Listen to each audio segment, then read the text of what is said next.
Good evening, everyone.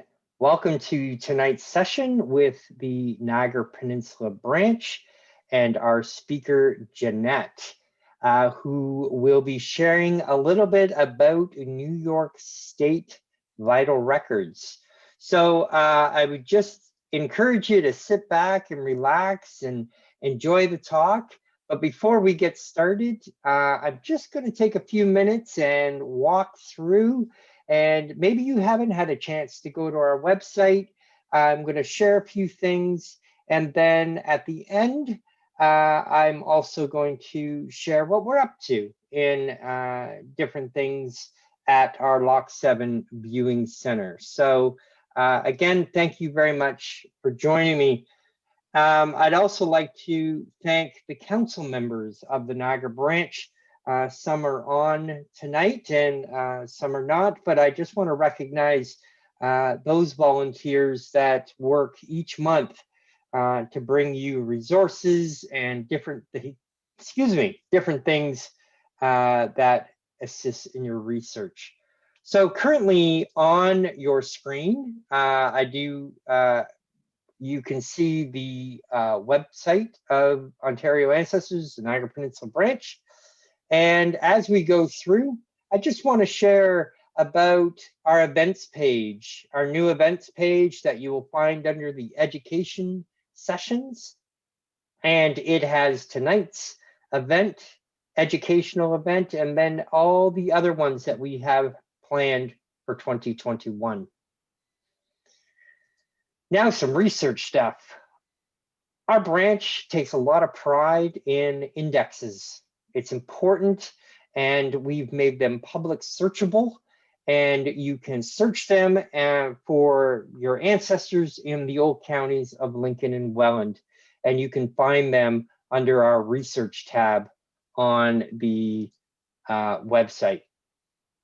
Here's one particular one. This was actually the first one we started. This was the Morrison Son Funeral Home Records. It is the oldest funeral home in Canada. And you can filter by the filters here at the top, and then you can expand the record, as you can see right there. Another one is the Florence Neff Young Index. It is a collection of obits out of Humberstone, out of the city of Port Colborne, and you can find them there. Okay, so sorry, I was just watching my chat, just making sure that people can hear me, and Jeanette's shaking her head, she can hear me, so that's good. We're gonna keep going here. But one thing I would like to show you, and the Florence Neff Young and a few of our indexes have matching obits, and you will find them in the members only. If you're a member of the branch, you can get access to those records. If you're not a member of the branch, there's still an option for you, and you can actually purchase the record right from those index pages. You can fill in the information, enter your credit card information. It is $5 a record, and we'll get that emailed to you right away. So if you're a member, great. You can get into members only. There's a plethora of information in there. Or if you're not, it's still available to you. One of the final indexes that we have just recently created was the Church Records Index. And this is a great index of information where people were part of a church. It could be a birth or a marriage or a death. It could be for whatever reason. But this particular index ties to the publication that is in the society marketplace. So if you found your ancestor, then you want the publication, it'll take you right there. Talking about publications, we have a page here and our complete publication list of all the different publications that the branch does sell. They all are digital downloads. So you pay for it and you will get a download link and you can get it right away. They're all $5 each. unless you get a couple of the bigger cemeteries where we put all the areas together, and they usually go for $20. Finally, one of the, we're almost to the end here. So one of the newest resources that we just put on, and thanks to Family Search, we were able to digitize the Catholic Church of the Niagara Peninsula, and that's from 1626 to 1895. This page is broken down per page, and it is full of information in concern to the Catholic Church in the Niagara Peninsula during that time period. Our members only, just recently in January, the new January editions, we've got the Neff Young Obituary Collection, book P2R. The Peggy Willis collection is McDonald to Parnell. And then some of the new family histories that we put into our members only, Beamers and Gates and Zimmerman. And including, there's some additional records down here, but this is only a small fraction of what you will find in the members only. So if you're a member, I would suggest you get in there. And if you're not a member, I'm gonna wonder why not. So through all your support of being a member and your donations helps us to make these resources more available to you. So I'm just going to share finally a project that we're working on. We've just started, and then unfortunately the province of Ontario has gone into a stay-at-home order due to COVID. So the project's unfortunately back on hold again. But here you can see on this screen, this is the city of Thorold. These are all the minute books, assessment rolls, everything back to incorporation, which was, I always mess this up. This is 1794 to, well, to almost present day. And these were donated by the city to the Thorold Museum, who we partner with at the Lock 7 location. And we're going to digitize it all. We either going to go big or we're going to go home. And we figured this is a great opportunity. So we've set up, you can see additional books here, but in our Lock 7 location, which is closed to the public, unfortunately, we've started to set up cameras and tripods. And this is basically the setup that we're doing. And behind it, you can see one of the skids that we're working on. So that's what we're doing here at the branch. We've got lots of things going on. COVID might be here. It might be stopping us from getting in person, but we are really, really pushing to try to make resources and different things available for you. So that's it. That's all I wanted to share. And you didn't come tonight to listen to me, but you come to listen to my very dear friend, Jeanette. And I will allow her to introduce herself. And Jeanette, you can take over the screen share if you'd like. I will. Thank you so much. Oh, you have to stop yours first. All right. It is stopped. Okay, we'll try this again. All right, just a second. And how does that look? Perfect. Great. Okay, so my name is Jeanette Sheliga, and today we're going to be talking about New York State vital records. And I put for, because I live in Niagara County, New York, so I put for our Niagara County or Niagara Canadian neighbors, and then I meant neighbors. I had to poke a little fun there. It's so great to be able to connect with you guys. Steve and I have traveled over the river to see each other back and forth over the past couple of years, and we've been wanting to do a presentation, so I'm so happy to do it. And then as he was talking, to see some of my friends, and even my cousin Karen she lives in Ontario. So it's so great to talk to everyone tonight about this topic. A little bit about me. I've been researching my genealogy since 2002, and I started lecturing in 2011. Currently, I am the chairman of the board for the Niagara County, New York Genealogical Society. I'm also a board member for the Western New York Genealogical Society. I'm the Niagara Falls chapter of the DIR registrar, and then nationally, I'm the Virtual Genealogical Association's corresponding secretary, and I'm currently participating in ProGen 49. There is no handout for this program, and I'm sorry about that, but Steve did remind me that it is being recorded. So if there's anything that you do need to go back and rewatch again, you'll have that ability to catch something that you might have missed along the way.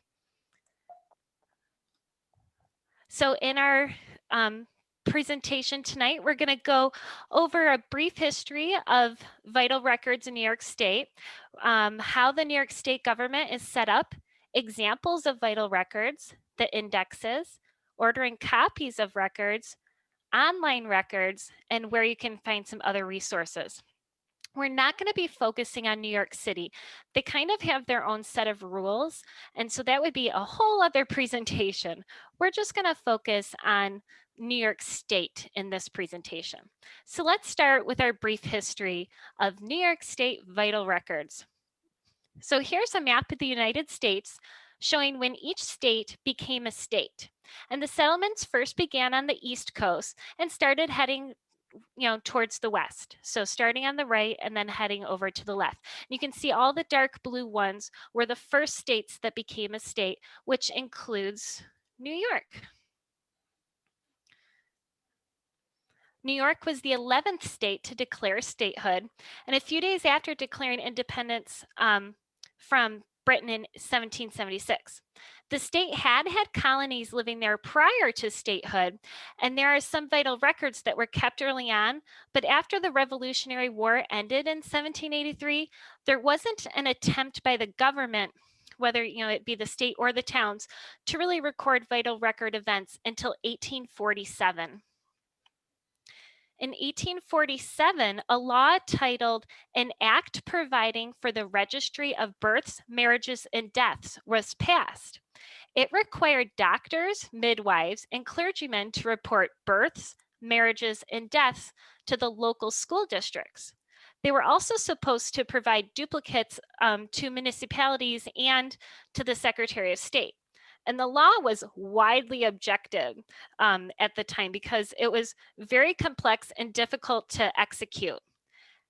Though it wasn't officially repealed until 1885, almost like 30 years later, few actually complied with the law after the first year back in 1847.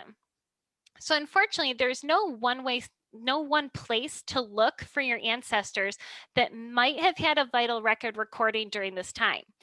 Surviving records from this law may be found by local governments, and a few of them have been microfilmed and indexed. Some records have been transcribed and published in journals such as the Central New York Genealogical Society's Tree Talks, and you may find some of them also on Ancestry or Family Search. And you have to just really research the area that you're interested in and see and kind of cross your fingers and hope that those records might exist for them.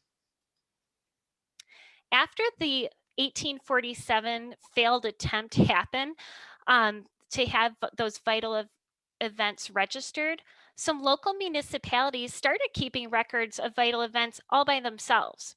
Listed on the screen are some of the cities in New York and the years that they began keeping records of birth. And you can see that Albany began keeping birth records in 1870, Syracuse began in 1873, Yonkers 1875, Utica 1876, and Buffalo in 1878. An important thing to note is that the year in which an area may have begun keeping the records for birth doesn't necessarily mean that they started keeping the marriage and death records the same year. They might have only started birth records in that particular year. Looking at Buffalo, for example, they began keeping birth records in 1878, but marriages back in 1877 and death records in 1852, much earlier. So for each municipality that you're researching, you really need to check because they can all be different. So it's kind of, piecing together, you have to know the locality in which your ancestors lived in. In 1880, New York State created a Board of Health and a Bureau of Vital Statistics. And this is considered to be the modern era of vital records in New York State, and where this presentation is really going to focus on. In June of 1880, a law was passed requiring villages and towns to record vital events, and shortly after that, another law was passed which included the cities. Not only did the villages, towns, and cities have to record the vital events, they were also required to create a copy and send that to the state capitol in Albany to be filed with the State Board of Health. There were a couple exceptions to the law, as certain places such as New York City, Albany, Buffalo, and Yonkers did not have to create a copy and send to the state capitol because they had already established their own vital record system, and they would just continue to maintain their own records. Even though 1880, 1881 is viewed as the start date for the modern era of vital records for New York State, the startup was slow and very uneven. Additional laws were passed to further encourage the local municipalities to comply or face being charged with misdemeanors and serious fines or imprisonment of their officials. According to the New York State Genealogical and Biographical Society's guide and gazetteer, it said that some authorities believe that practically all events since 1913 have been recorded, and others believe that recording all events didn't truly begin until a year or two after that. So this is something that we had started back in 1880, but it really took until 1914 to become full compliant. And this is when all municipalities, even those couple cities that had their own things, up to 1913, so City of Buffalo, Yonkers, everybody started having to send a copy to the State Board of Health in Albany. I just mentioned, or I stumbled all over it, I was just mentioning the New York Genealogical and Biographical Society's Guide and Gazetteer. This is a wonderful resource and a great reference to have on your bookshelf if you are researching seriously in New York State. It is a 2-volume set that is all about New York State genealogy and record collections. There's a whole chapter on vital records in the first volume, which includes a history of the vital records similar to what we just went over, how to access them, including where and when they are held, and much, much more. The second volume is a breakdown of all the municipalities and state, starting with the county and then going down with the cities, towns, and villages. If you don't have access or don't want to yet purchase that book, I would also suggest a great place to read up on New York State vital records would be in the Family Search Research Wiki. And I'll show you how to get to that a little bit later.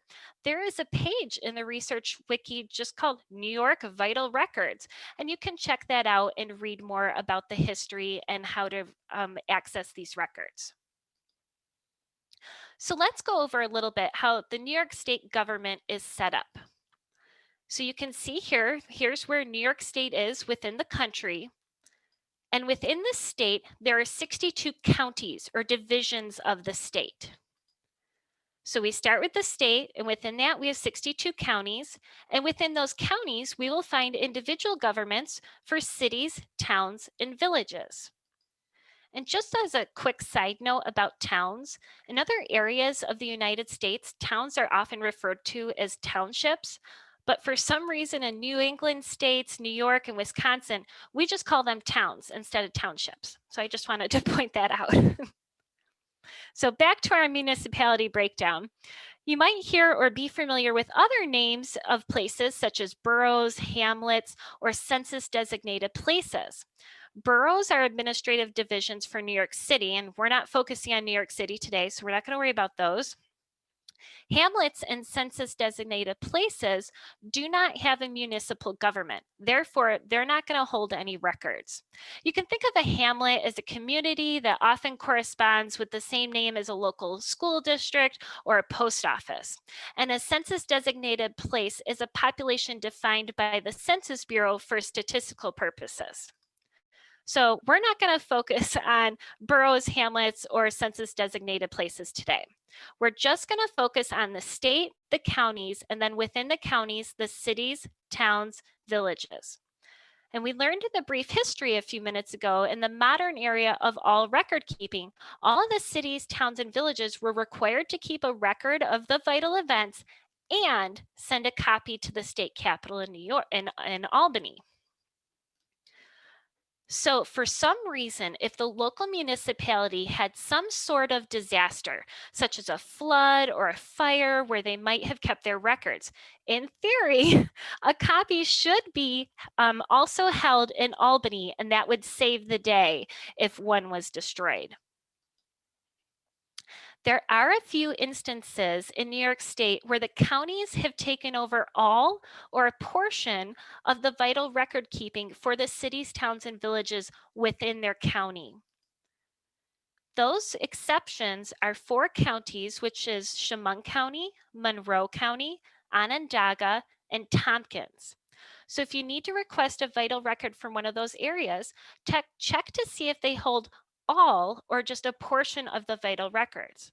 Chemung County, for example, handles the birth and death records for the entire county, but the towns still manage the marriage records.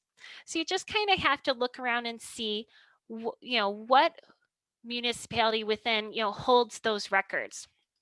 And a good place to do that would be the Family Search Research Wiki, which I mentioned a little bit, and this is how you go to find it. You go to Family Search, and Family Search, if you're not familiar with, is a free accessible website. You just need to create a free account. And once you do, then underneath search in the dropdown, you will see Research Wiki. When you click on that, it will bring you to this landing page where you can search by place or topic. So you start typing into the search box, and be sure to watch underneath as choices will start popping up, and it might be even more than one. Just select the one that you are interested in. I started typing in the word Binghamton, and Binghamton, Broome County, New York genealogy was the only option there. So I clicked on it, and it will take you to the wiki page that you were looking for. Okay, so here's the Binghamton, Broome County, New York wiki page. And if I blow up the main menu at the top, you'll see a lot of items of interest if you have ancestors in that area. But I especially want to point out that there is a section for the city clerk and another for vital records. And when you scroll down on the wiki page, you can see that it includes the contact info and a direct link to the city clerk's website. And then in the vital records section, it links to the Family Search catalog, and it will automatically put together records that have vital events in Binghamton, in which there were 5 results. And you can see for these 5 results, the first one is some sort of Daughters of the American Colonists book, I'm assuming that is. And then the rest appear to be abstractions from newspapers. So whether it's an obituary or marriage announcements or things like that. So you can start searching in there. That's not exactly a vital record, but it's a good clue to help you find where one might exist. On a side note, these wiki pages for Family Search are maintained by volunteers, and the links to outside of the Family Search site may be broken. And this was actually exactly what happened in this case. When I clicked on the Binghamton City Clerk link to leave the Family Search site to go to the City Clerk's website, the address was broken. Most likely the Binghamton changed their government web pages, and nobody has yet figured that out to update the wiki. So if that ever happens, a simple Google search will just help you find the website that you're looking for if the link within the wiki is broken.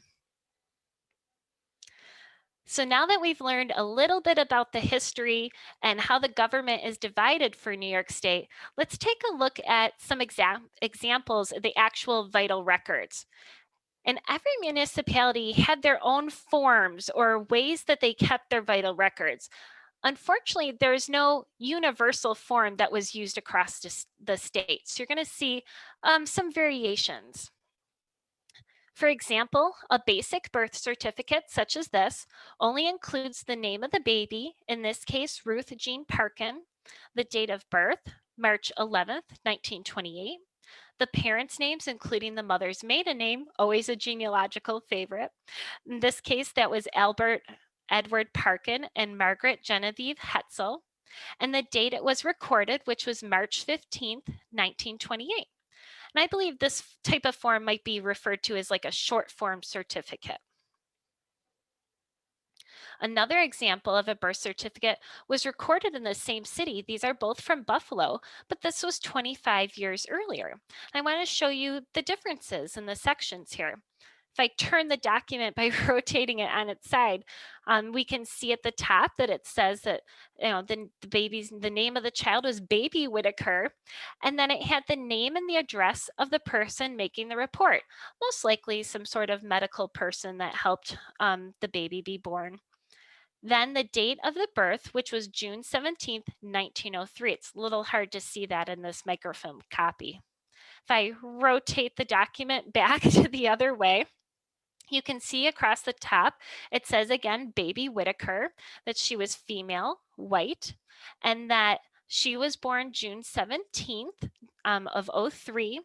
Her place of birth was 85 Shepherd Street in Buffalo. Her father's name was Charles Whitaker, that's C-H-A-S, Chaz, that's short for Charles. And it said, if you can, does that say not, out of work? I can't read it with the line going through. Oh, if out of wedlock, write OW. So that was a way of saying, is she legitimate? And so they lined it out. The father's residence was 85 Shepherd Street. The father's birthplace was Pennsylvania. He was 33 years old, and he worked as a switchman on the railroad. Continuing down the document, you can see the mother's name was Ella Whitaker, and it says mother's name before marriage, Ella Webb. She resided at 85 Shepherd Street. She was also born in Pennsylvania, US. She was 28 years old. Number of mother's previous children was 2. How many now living in all is 3 because she had this baby.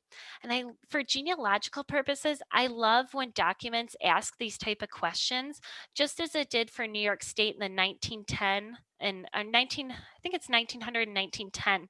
They asked the mother, how many children do they have and how many children are still living? It really helps you find if a mother has lost a child or if a child happened to die young, if there were some missing babies in your family tree. Another example, a third example of a birth certificate is one that was kept in a really large book. So when the clerk made the copy for me, they had to be careful to only copy the portion of that I was asking about. So they weren't sharing the birth records for other people, which if those people were still living, that would be their private information. You can see in the red circles, the record at the top was number 18 in the book.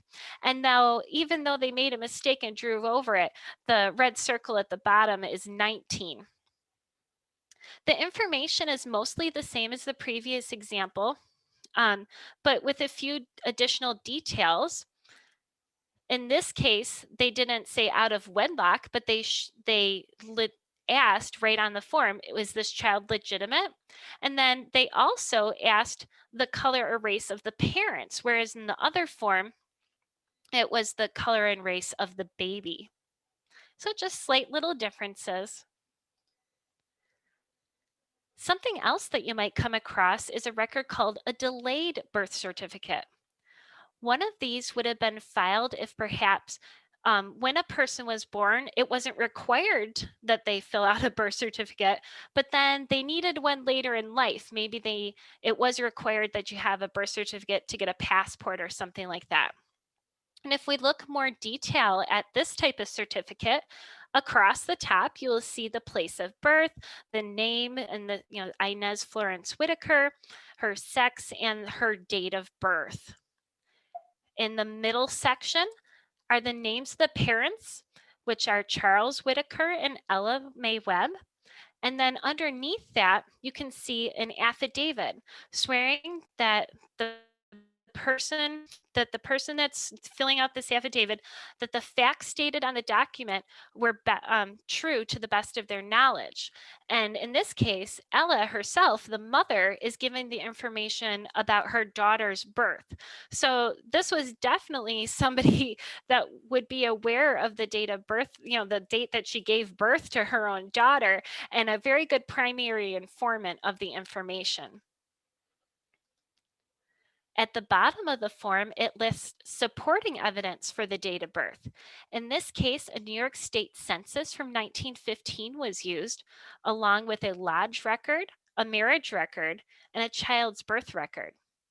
Not really the strongest of evidence to support the birth date, as the information might have been provided to create all those records by Inez herself, or maybe even her mother Ella, so not really getting independent sources.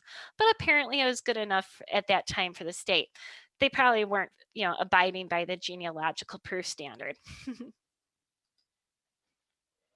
Now let's look at some examples of marriage records. Looking at the information, starting with the groom on the left, it lists the person's name, where they live, their occupation, their place of birth, the name of the father's birthplace, the mother's birthplace. And then to the right of that, some statistical information, the color of the groom, the age, the number of marriage. In this case, it says second. He's only 24. This is his second marriage. And it says widower, yes. So he lost his first wife. And then the information on the right shows about the bride. These type of documents are always great because it asks for the mother's maiden name. And then at the bottom, it'll say the date of the license, the date of the marriage, the place of the marriage, the official that did the marriage, what his position was, and he was the minister, and then it shows the witnesses. Oftentimes, family members or very close friends are the witnesses for a marriage. And this is really important when you're doing that fan research, which is your friends and family, your associates and neighbors, because they're almost always connected. And you can see a clear connection right here. The groom's name was Leslie Allen, and one of the witnesses was Harry. I think that looks like Harry or Henry. I think it's Harry. No, I'm not sure. I think that's Henry. Either way, Harry's last name is Allen. So, maybe they were brothers. You have to go look. Here's the book that last example was taken out of, because I had mentioned on that one birth certificate how it belonged in a book. So now you can kind of see the full page, and how when a clerk makes a copy, you're only going to get a small section. And what they'll often do is lay paper above and below the one that you're trying to copy when they place the book on the Xerox machine, so that you only get that section. Or they make a copy and cut it so that it's only fitting around the record that you want. In this case, this book, there are 5 marriages on each side. So there's 10 on this whole double page of this book. But not all books are organized to be separated out like this. I was requesting a marriage certificate from the town of Horseheads in Chemung County, and I received a transcript back in the mail that you can see here. I was really disappointed because I wanted to see the original. I was trying to use it to apply to a lineage society. I believe it was the Mayflower or DAR, one of those. And so all it had was the groom's name, where he was residing, his age, and his place of birth. And the same for the bride. I was kind of hoping, like, it didn't even name the bride and groom's parents. Was this their first marriage, their occupations, those type of thing. So I emailed the clerk and asked really, really nicely if I could have an image of the original record. And she did get back to me, and she was really nice. And the reason why she hadn't sent that to me is because the way that they kept their book there was it was a single line across 2 pages. And you can see there's got to be 25 names on there, or maybe even 30. So it went across. And so there's no easy way to make a copy like that. And all the column headers are at the top. So if your person is down, and they only, take that one line out for you, you don't even know what column that belonged to. But she she was really sweet. And as this book was back from like 1896, she had took a picture with her phone and emailed it to me, and she said that she had to stand on her chair so that she could get tall enough away so that her camera could get the whole book inside as one large image. So she was just really sweet, and now I understand why I had first gotten it as a transcription. And then if you ask, and talk to that clerk and give the reasons why, maybe they can work with you and come out with some sort of way, even if they do have to redact the rest of the page, so that you can see the original information for the record that you're looking for. And our last marriage example is from the city of Buffalo. Again, I had a lot of family members in Buffalo. And on this one, you can see there are 3 different parts to it, all within the same area in the book. At the top is the marriage license. In the middle is the marriage certificate. And at the bottom is the affidavit for the license to marry. Just because a couple filled out a marriage license doesn't actually mean that they got married. So you definitely want to make sure that all 3 of these sections have been completed for wherever you're looking for information, because then it's not always a bad or a scandalous thing. Somebody might have gotten sick, or a family member might have passed away to cause the marriage to have been delayed. I've seen one where they filled out a license, they didn't get married, and then 6 months later they filled out another license and they did get married that time. So now let's take a look at some death records.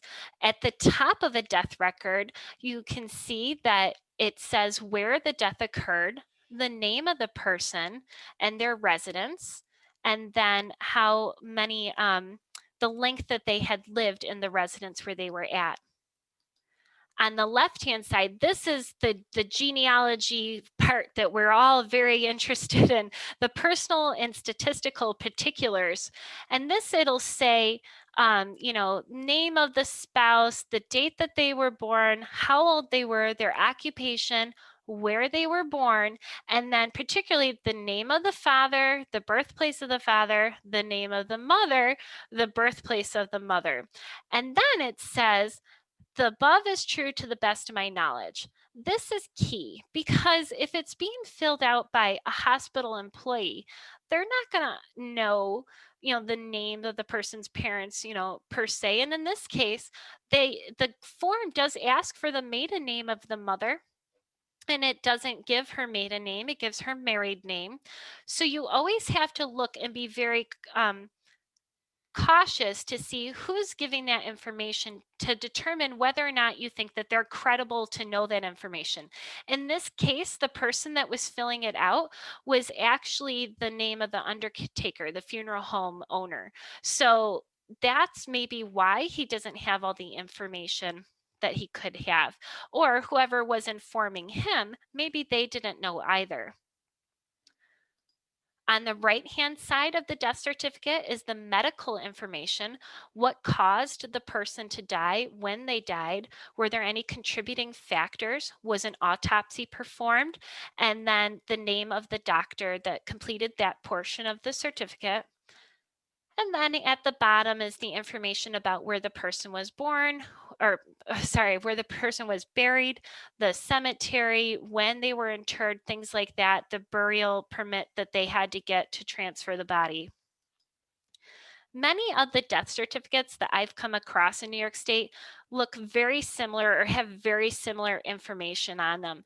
And it just always, always, always look to see who that informant is and determine if they would have primary knowledge of who the parents were and what the date of birth is and where those parents or where that person was born. And then it will help you know whether or not you think that information is credible or not. Because just because it's on an official record doesn't mean that that information is correct. Okay, so great. So now we're going to talk a little bit about the indexes. And so we've gone over the history, we've gone over what they look like, and so now we have to try to find them. Okay, and indexes will help us do so. New York State kept birth, marriage, and death indexes for all of the records that they had in Albany that they had received. And these are easily accessible on Ancestry if you have an Ancestry account. And I would assume that they're also on Family Search as well. And you can see I pulled these off of Ancestry. The collection names are New York State Birth Index 1881 to 1942. Notice that 1881, right when that law was kind of being passed in the 1880, 1881 era for our modern era. And they have over 4 million names there in the New York State Birth Index in that time frame. There's also a New York State Marriage Index, which has 8 million names. That one goes to 1967 because there is a lesser time constriction for marriage records than there are for death records, or I'm sorry, for birth records. And then New York State Death Index goes from 1852 to 1956. Now, this is a little misleading because New York State didn't actually start keeping those records until 1880, 1881. But remember how I said the city of Buffalo started keeping them back in 1852? Well, Ancestry has clumped Albany, the city of Buffalo, and the New York State indexes that they have. And so it looks like the start date is 1852, but it's not. It's about 1880, 1881, just as it shows with the birth and marriage ones. But because Ancestry put the Buffalo ones in there too, it makes the whole collection look like it goes back to 1852. And to be like, yes, I've got, somebody that lived in the Rochester area that died in 1860, and I'm going to look in this collection and find a record, but it's not going to be there. The state started in 1880, 1881. So just really look at the descriptions for these types of collections to understand what's in them. An example of the marriage index the New York State has, this is the one from 1931. I just took a screenshot of the very first page, an A, and you can see that it'll have the surname, then the person's first name, the date that they got married, where they got married, and then that number is the certificate number that Albany has. So this is again is the index of what's kept in Albany. So if you are ordering a copy of this from the State Department of Health, giving them that certificate number will help them find your record that much faster. So please, keep that information. And anytime you've got these come up in your ancestry tree as a shaky leaf hint, go ahead and if it's appropriate, add it so that you have it attached to your person to help you easily find that original record later. Because this index is a transcription from the original record. There might have been mistakes when the clerk typed this up.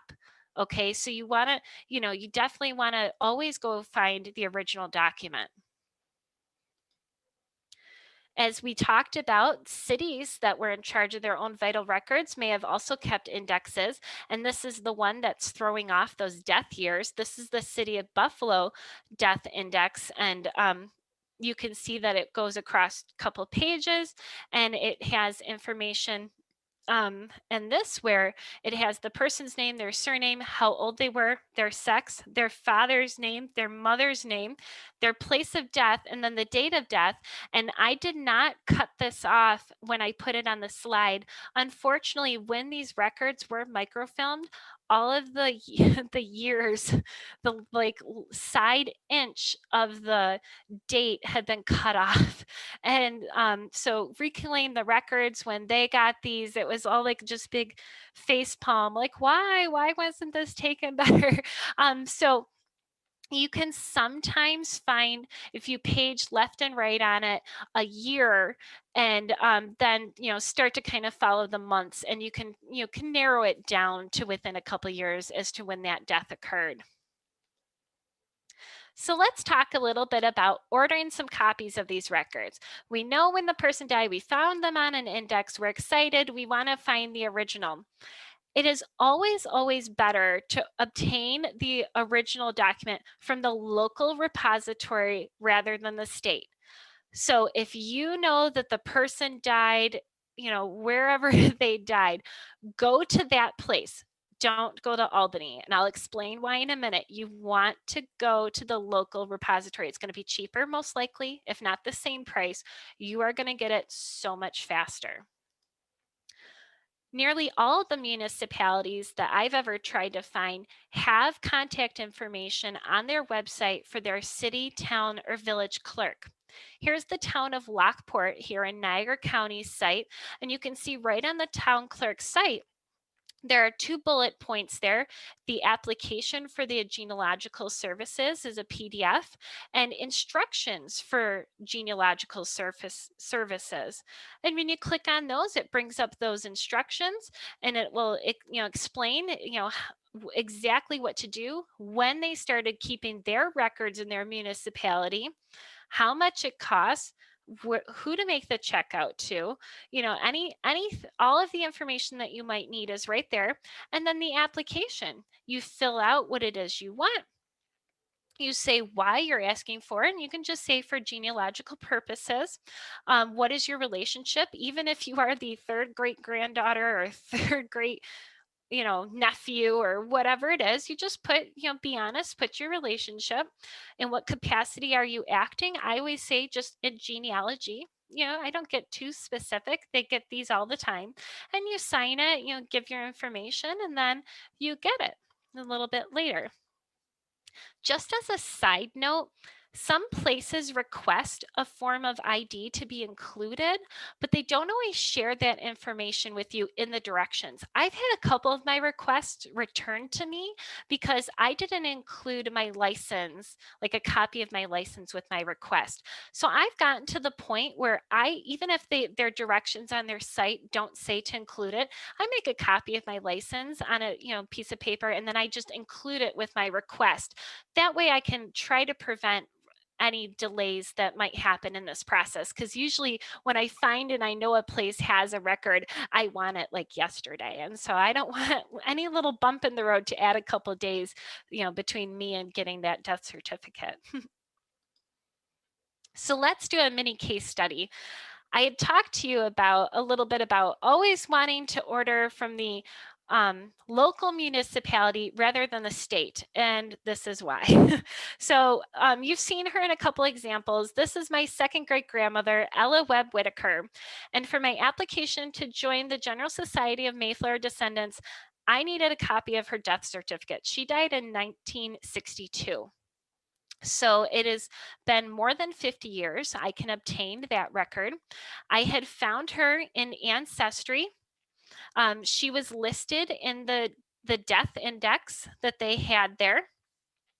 So I knew from that she had in Albany a certificate, because the index said there was. And so on that, the information in Ancestry, it said, her name's Ella Whitaker, because that was her married name when she passed away, and she was female. She was 87. So when they, took 62 and divided by or minus 87 years, that her birth date was about 1875. Her residence was Black Rock, Erie, New York, and I always knew that she was in Buffalo. Her date of death was October 10th, 1962, and her death place was New York State. They didn't know where her death place was. So I contacted the city of Buffalo, because she lived there most of her life, and it says she resided in Black Rock, which is a neighborhood of Buffalo. And the city of Buffalo said, we don't have a record. Well, some of these places, if you request a genealogical document, whether they have it or don't, they're going to cash your check. They want that $22 or whatever it is that they want. And I didn't want to start paying $22 for every municipality in Western New York to see, hey, did she happen to die there? Did she happen to die there? So I'm like, oh, I guess I have to order it from New York, from the state, from the capital in Albany, and then I'll know for sure, and I won't have to waste all that money. So I went to the New York State Department of Health's website, and you can just do a quick Google search for that and just add in the word genealogy, and it'll take you right to this page that they have. And so this is what their website looks like.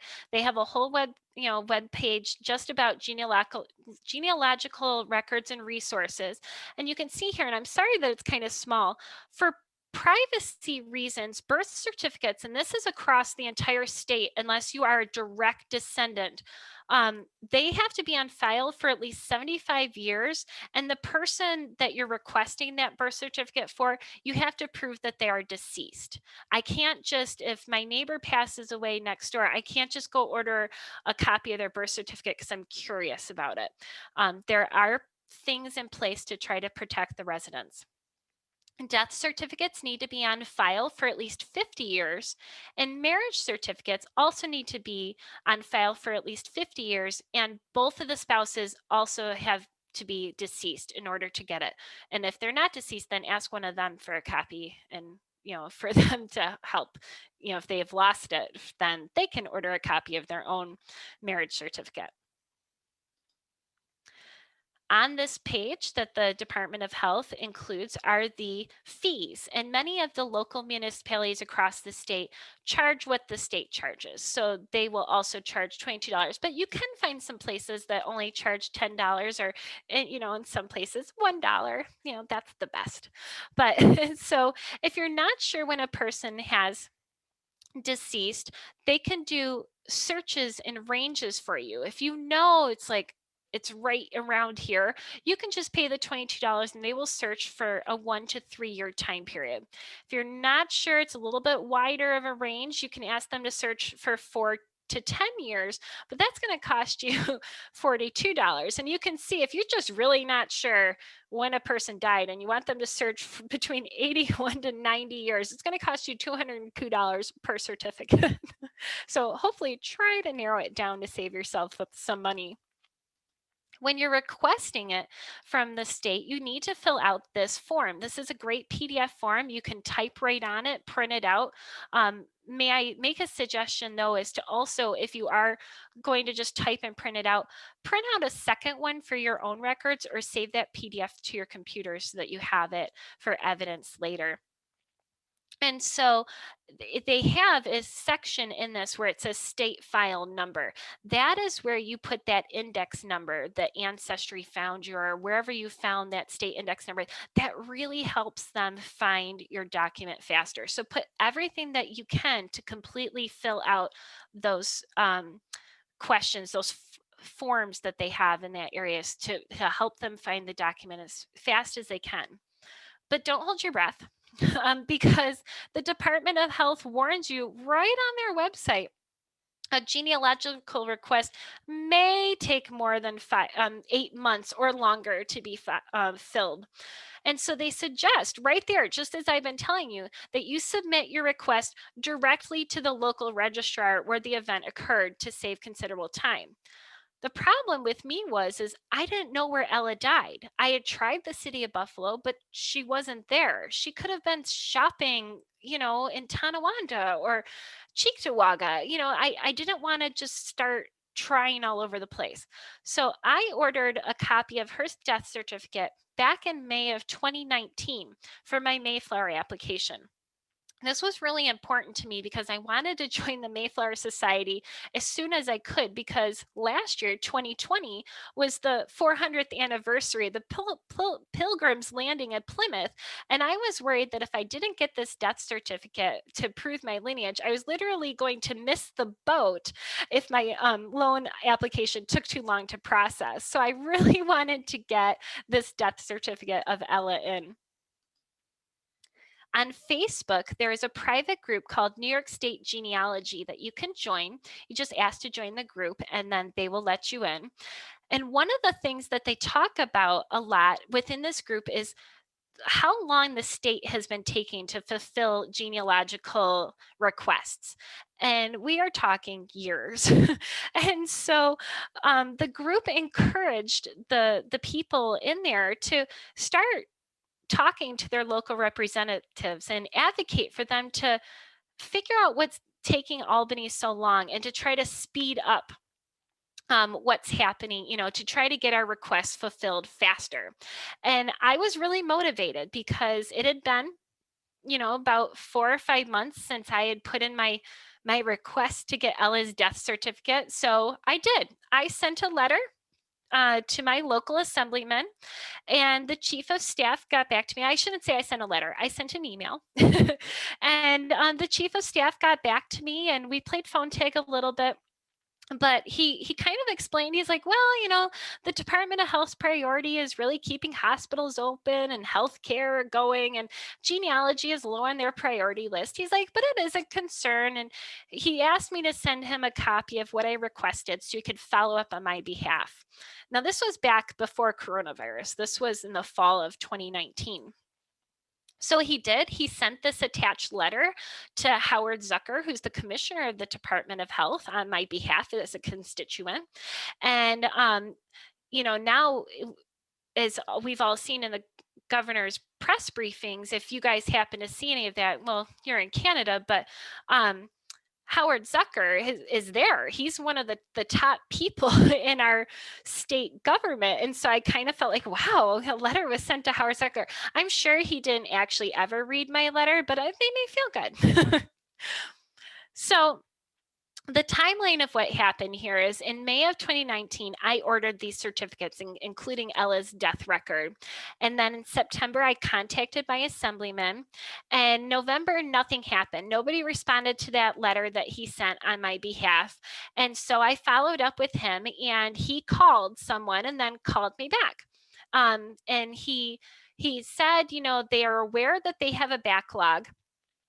And we were getting to the point where my check was about to be 6 months old, and they hadn't even cashed it yet, which means, like, in my mind, there's some like huge pile of envelopes that they haven't even opened to pull the check out to cash it, let alone look at my request to fulfill it.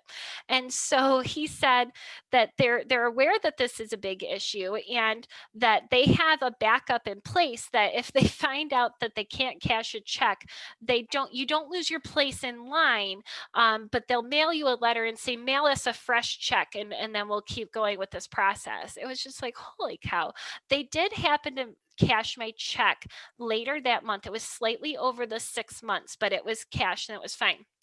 So that happened in November of 2019. And as we all know, in March of 2020, the pandemic started to hit and really change where the Department of Health's focus was. So I have chosen to not follow up or to do anything yet.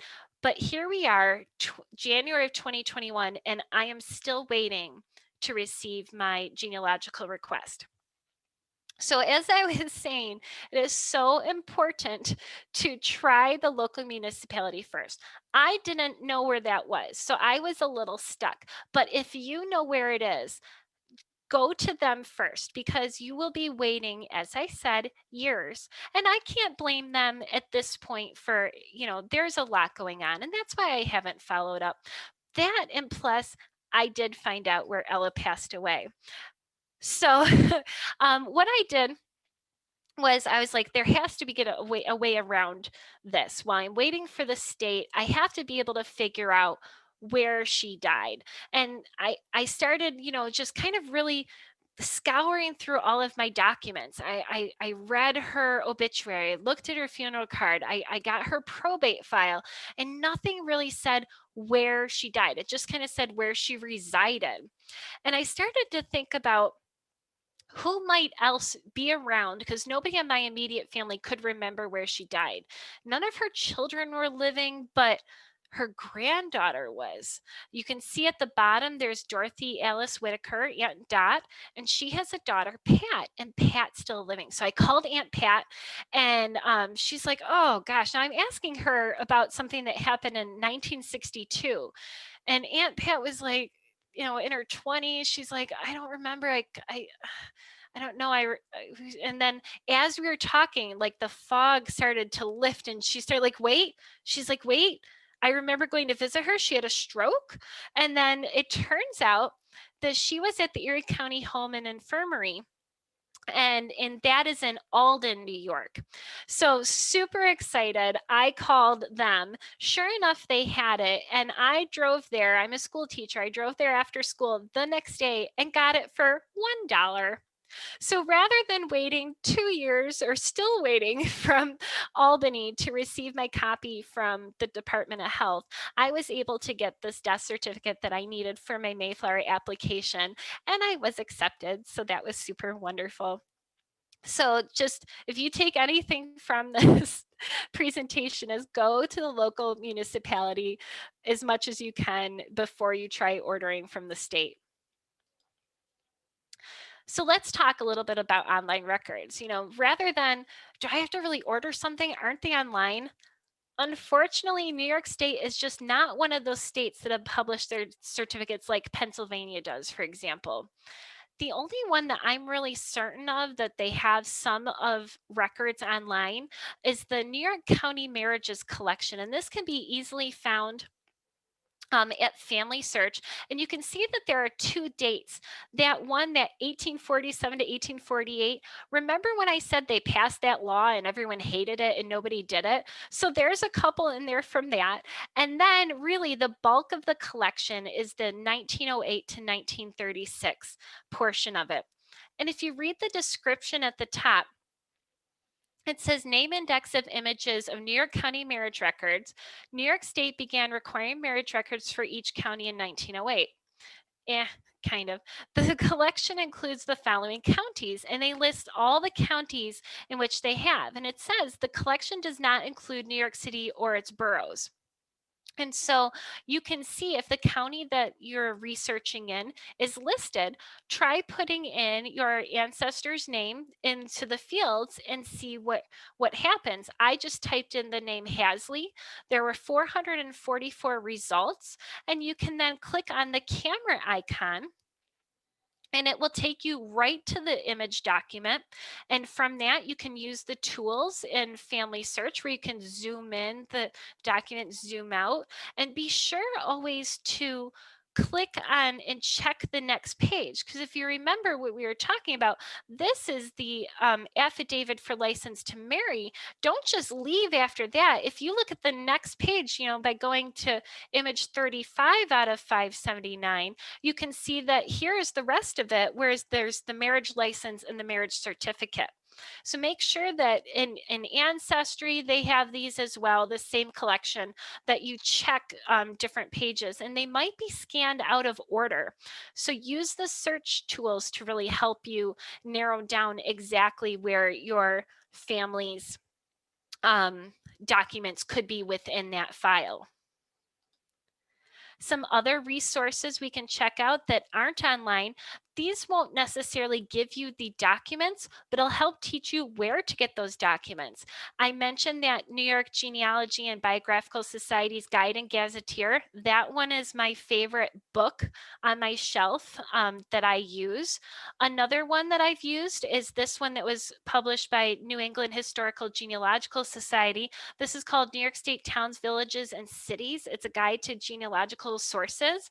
At the beginning, there is some overview of the things we've gone over, but then it kind of goes through every municipality and what types of records that the city and county clerks might have, that type of thing. This is a reference. So unless you're doing a lot of researching, I would definitely, if you had to pick between the two, go with the Guide and Gazetteer. This is a nice thing to look at. If you're at a library, you can page through it and see if it's something that you would want to order or not to have on your own bookshelf. As I mentioned, the New York Genealogical and Biographical Society, if you become a member, you can also, they have many online resources such as webinars. And when the pandemic hit this past year, they did, how do you find death records in New York State? They did webinars just on this. You can also find information about that they have freely posted that you do not have to become a member for. So you can use the resources available on their site, whether you're a member or not. But to get to the webinars, you need to be a member. A couple other places that you can check. There is a website called deathindexes.com, and they have different states, and you can click on New York State. and it'll just bring up different links, just kind of like a Cindy's List type of thing. Oh, check Cindy's List for sure. Another one is called the ancestorhunt.com. And they have a page on free birth, marriage, and death records and indexes on New York State. It's mostly going to be indexes, though, because New York State, besides that one marriage collection, as far as I know, doesn't really have their records online. So that takes us through all of our agenda. I hope that you got some things out of it, some ideas on where to find the records, what they look like. Don't order from the state unless you absolutely have to, and some resources for you to find some more on our topic. So I'm going to stop sharing my screen here. All right. Well, thank you very much, Jeanette. That was, wow, that was a lot of great information. We do have a few questions for you, so if people just want to hang on, and we'll just try to, we won't get into huge details, but wondering what additional privacy restrictions might be in place for someone who passes as a resident of an asylum or of a prison in New York State. Where would they go for that kind of stuff? Where the event occurred. So if they passed away in an asylum that was in, Steuben County, and wherever that asylum was, if it's in a, certain city or town, you would then go to that place and find the record there. Okay, okay. And where would they find church records in New York State? Now that's a whole other topic. So Sure it is. these were vital records that were held by the government. You're going to have much more luck finding church records online than you will find vital records online. And Right. my favorite place to go for that is Family Search. Absolutely. Go to their catalog and put in the place that you are. I do a lot of research, as I said, in Buffalo. So I go to the Family Search catalog, I type in Buffalo, it comes up. There were like 92 or 93 different churches that had records on the Family Search website for free. And you can just start going through them for that. Okay, another one here. I have a relative in my tree whose death certificate said he was born in Albany in the early 1800s. Where would I suggest to look for documents to prove this? That he was born in Albany? Well, Yeah, so in the early 1800s, though. that's before they kept vital, records by the government at that time. So you would need to use church records or other things like that, just that proving his supporting documents, that if, for instance, his tombstone might list his range of years. That's where there's not going to be an original record of that birth unless there's a church, a baptism record that you can find. So you're going to have to draw from multiple different places, records that he has, and then hope that there's no conflicting information. Okay, and I think the last one, because a lot of people are engaging in the chat here and they're answering each other's questions, and we really appreciate it. There was a lot of talk about renewing, of course, I'm not saying it right, but reclaiming the records. There was a lot of the talk about that. Is there any special arrangements into concern to faith, like Quakers and stuff like that, in concern to vital stats? Do the government handle them different, or everybody's just all lumped together? Everybody's lumped together, except because we don't have, in my opinion, a large Quaker population in New York State. When I think of that, I think more Pennsylvania. Okay. I'm not certain about our Native American reservations, because they're their own Yeah. nation. I don't know if they file their vitals with the local municipalities, because they're like a state within our state. And I have asked this question to different people and nobody seems to be able to answer me. I dated a guy whose sister passed away in a car accident on the reservation. And I was always so curious. She was not a resident of the reservation. Where was her death certificate filed? And I asked this of the NYGNB during one of their death certificate webinars, and it kind of went, huh. And I've asked like a county historian, and they're like, huh. And so I haven't yet figured that out. But Okay. as far as religion, I think that if you are a resident, you're probably required to file. Okay. So I just want to thank everybody for their questions tonight. I know I didn't get to every one of them. And this webinar will be recorded and available in the members only. And Jeanette has provided her email address at the end.